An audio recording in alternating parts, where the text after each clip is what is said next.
नमस्कार पेट, आप देख रहे हैं आपका चैनल और इस चैनल में मैं आपका स्वागत करता हूं। देखिए दोस्तों, बहुत से हमने देखे होंगे कि पैसा बनाना चाहिए, बहुत से इन्वेस्टर कहते हैं कि पैसा बनाना चाहिए, लेकिन पैसा बनता नहीं, क्योंकि इन्वेस्टर पैसा लगाते नहीं सही जगहों पर। अगर आज हम देखेंगे तो मार्केट में उतार चढ़ाव बहुत होते रहते हैं, कितना भी पैसा लगाओ उसके लगभग अगर हम देखेंगे पिछले 2 साल से अगर हम देखेंगे तो मार्केट नीचे ही चला जा रहा है। हम करेंगे तो एवरेज कितना करेंगे और कहाँ करेंगे। देखिए शेयर का पोर्टफोलियो जो होता है हमारा, स्टॉक का पोर्टफोलियो, वहाँ पे हम एक तो शेयर रख नहीं सकते, क्योंकि 1-2 रखेंगे तो वहाँ पर तो बहुत बड़ी रिस्क आ जाती है, बहुत बड़ी रिस्क आ जाती है। अगर हम 10 शेयर रखेंगे तो अगर एक नीचे आता है एक ऊपर जाता है, एवरेजली अगर हम रिटर्न देखेंगे तो बहुत कम रिटर्न मिलता है। उससे अच्छा है तो हमारा पैसा हम म्यूचुअल फंड में लगाएं और सही इन्वेस्ट यानी कि जो पोर्टफोलियो मैनेजर होता है वहां पर हमारा पैसा लगाए, वो हैंडल करता है अच्छे तरीके से। किसी कंपनी की अगर उनको लगा कि एक कंपनी के रिजल्ट अच्छे नहीं है, रिजल्ट आने से पहले ही उनको पता चल जाता है, ये बात आप ध्यान में रखिए, क्योंकि बहुत उनके पास क्वांटिटी बहुत होती है, तो कभी भी कंपनी के साथ मीटिंग कर सकते। हम आम आदमी कंपनी के साथ मीटिंग नहीं कर सकते। तो देखिए, इन पोर्टफोलियो अगर आपको बनाना है तो म्यूचुअल फंड का पोर्टफोलियो बनाइए और जबरदस्त पोर्टफोलियो बना के मैं आपको दे सकता हूं अगर आप चाहे तो।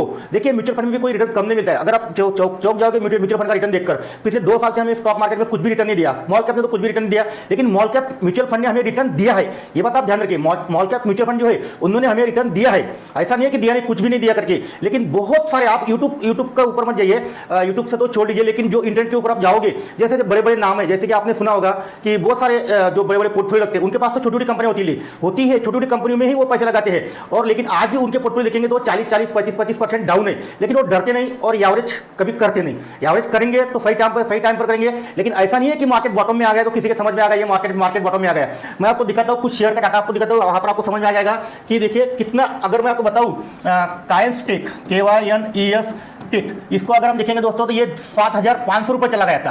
अब देखिए इसने जो रिजल्ट दिए थे इस कंपनी ने, वो रिजल्ट ही रिजल्ट अच्छे हो या ना हो, रिजल्ट तो छोड़िए, लेकिन जो रिजल्ट पेश करती है कंपनी, वहां पर उन्होंने कहा था कुछ गलतियां हो गई थी, तो उन्होंने कहा था कि ये बाय मिस्टेक हमारे से गलती हो गई, अब इस गलती की वजह से जो कंपनी का प्रॉफिट दिख रहा है वो कंपनी का प्रॉफिट सारा का सारा लॉस में चला जाएगा, यानी कि लॉस में कंपनी का प्रॉफिट कन्वर्ट हो जाएगा।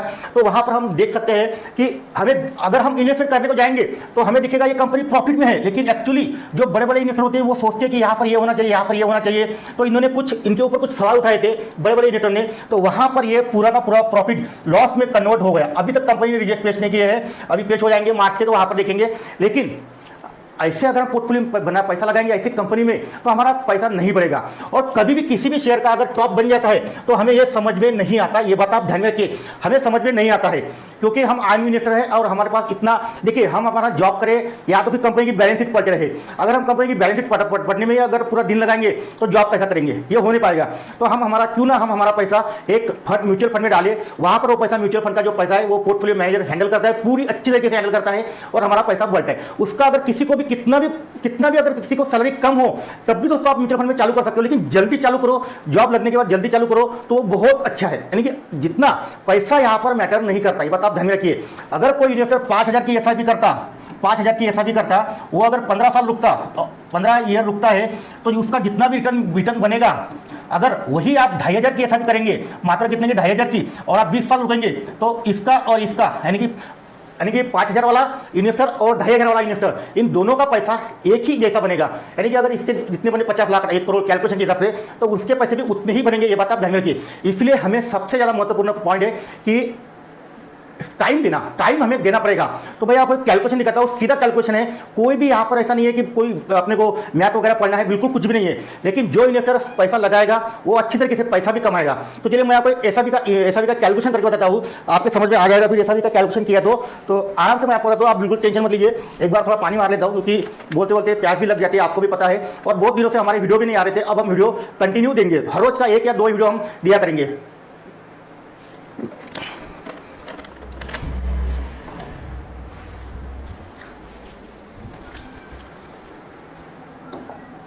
देखो दोस्तों, कोई इन्वेस्टर अगर मात्र 5,000 की एसआईपी करता, कितना 5,000 की एसआईपी करता, ज़्यादा नहीं, मैं ये कह रहा हूँ कि सिर्फ 5,000 की एसआईपी करता है कोई इन्वेस्टर, ये ₹5,000, यानी कि यहाँ पर अगर 5,000 की एसआईपी करता है। ये भी दोस्तों आज हमारा पहला वीडियो म्यूचुअल फंड के बारे में, तो मैं आपको एसआईपी से स्टार्ट करूँगा, धीरे धीरे सारी बातें बताऊँगा। एफडब्ल्यू क्या होता है, लमसम करना चाहिए, नहीं करना चाहिए, कब करना चाहिए और क्यों करना चाहिए, तो ये सारी बातें मैं आगे चल के आपको बताऊंगा। देखिए म्यूचुअल फंड में देखेंगे, सबसे पहले अगर हम देखेंगे तो 12.62% इतना रिटर्न जब से सेंसेक्स चालू हुआ है, तब से हमें तब से हमें म्यूचुअल इंडेक्स फंड जो होता है, इंडेक्स फंड जो होता है उसने हमें 12.52% का रिटर्न निकाल कर दिया है। आपको लगता है ये कम है, बराबर, मैं भी मानता हूं कि ये थोड़ा मुझे कम लग रहा है, इससे ज्यादा का रिटर्न चाहिए। लेकिन देखिए ये लगभग सेंसेक्स को चालू होने को लगभग 30-35 साल हो गए, तो इसके बीच में कितने उतार चढ़ाव आए हैं, कितने उतार चढ़ाव आ गए हैं। केतन मेहता, हर्षद मेहता, केतन पारिक, हर्षद मेहता और पीएनबी बैंक का घोटाला, जो विजय माल्या चले गए इंडिया छोड़ के, ऐसे कितने घोटाले आ गए और कितने चले गए हैं। तो फिर भी हमें सेंसेक्स ने जो इंडेक्स फंड है उसने हमें रिटर्न निकाल कर दिया है 12.52%। ये कुछ कम नहीं है, ये कोई कम नहीं है, वो भी इंडेक्स फंड की मैं बात कर रहा हूँ। अगर आप इंडेक्स फंड छोड़कर हमारे साथ जुड़ते हो और मैं आपको अच्छा फंड मेरे हिसाब से, मेरे नॉलेज के हिसाब से मैं आपको दे सकता हूँ। मेरा एक्सपीरियंस अगर हम देखेंगे दोस्तों तो टोटल 20 ईयर्स का एक्सपीरियंस है, मार्केट में अच्छा खासा मेरा पोर्टफोलियो भी है और म्यूचुअल फंड का भी मेरा पोर्टफोलियो है। तो अब हम चलते हैं, देखिए 12% भी अगर हमें रिटर्न मिला, उसके बाद मैं 13% नहीं लूंगा, डायरेक्ट मैं आपको बताऊंगा 15% रिटर्न, 15%, उसका लूंगा 17% और उसके बाद लूंगा 20%। 20 से ऊपर भी मिलता है, ऐसा नहीं है कि 20 के ऊपर नहीं मिलता, 25 तक मिल जाता है। लेकिन एवरेज अगर हम देखेंगे तो दोस्तों 17-18% हमें रिटर्न मिल जाता है। स्मॉल कैप और अच्छे फंड चुनोगे आप तो वैसे ही नहीं मिलेगा, नहीं तो आपको 12.52 पर ही अटकना पड़ेगा। तो देखिए 1% से अगर हमें ज़्यादा रिटर्न मिला तो हमें तो लाखों का फायदा होता है। मैं आपको एक कैलकुलेशन बताऊंगा। तो देखिए 12% अगर किसी को रिटर्न मिला 5,000 की एसआईपी की, उसने कितने ईयर तक, 20 ईयर तक, मैं यहाँ पर लिख देता हूँ 20 ईयर तक अगर किसी ने 5,000 की एसआईपी की तो उनका पैसा बनेगा दोस्तों 50 लाख। कितना? 50 लाख उनका पैसा बनेगा। ये कोई कम नहीं है, 20 ईयर में 50 लाख पैसा कम नहीं है, बड़ी रकम है दोस्तों। अगर वही 15% मिलता है तो ये होता है दोस्तों 76 लाख ये पैसा बन जाता है। वही अगर 17% मिलता है तो वो रिटर्न हो जाता है दोस्तों 1 CR। अगर 20% हमें रिटर्न मिलता है तो 1.6 CR।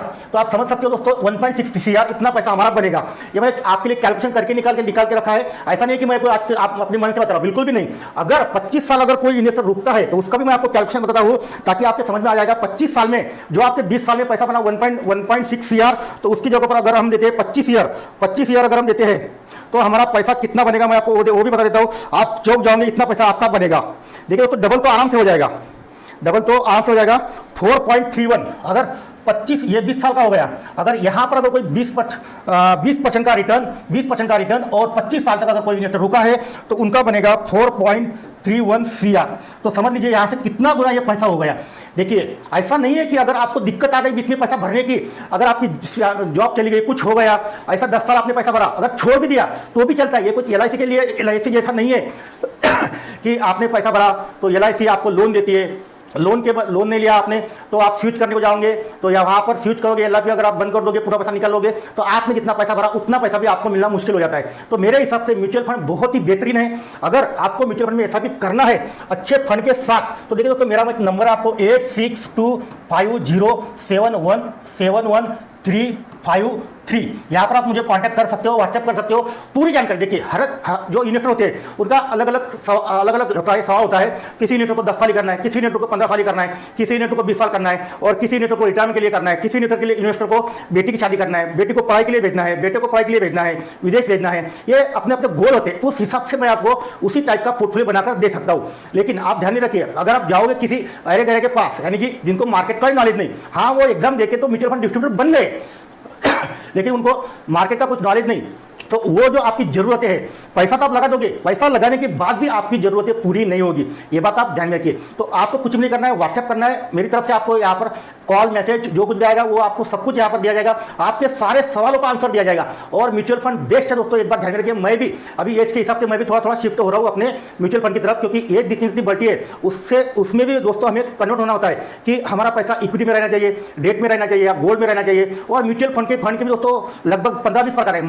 मल्टी एसेट है, थीमेटिक है यानी कि सेक्टर फंड है, सेक्टर फंड के बाद इंडेक्स फंड है, ये बहुत कुछ होते हैं। और पूरी जानकारी दोस्तों आपको यहाँ पर हमेशा मिलती रहेगी। आप सिर्फ चैनल को सब्सक्राइब करके जबरदस्त जानकारी आपको मिलती रहेगी। तो देखिए दोस्तों, मैंने जो जानकारी दी मुझे लगता है अच्छी थी, और मैं चाहता हूँ कि जो मिडिल क्लास सैलरी पर्सन है उनके बच्चे भी नौकरी करेंगे क्या? बिल्कुल नहीं, करना नहीं चाहिए। खुद का कुछ बिजनेस होना चाहिए। लेकिन नौकरी करना बुरी बात है क्या? बिल्कुल भी नहीं। आजकल नौकरियों के लिए 25-50 लाख भरे जाते हैं, तब भी नौकरी मिलना मुश्किल हो जाता है। 50,000 सैलरी वाली नौकरी के लिए 25 लाख रुपए देने के लिए आज बहुत सारे तैयार है।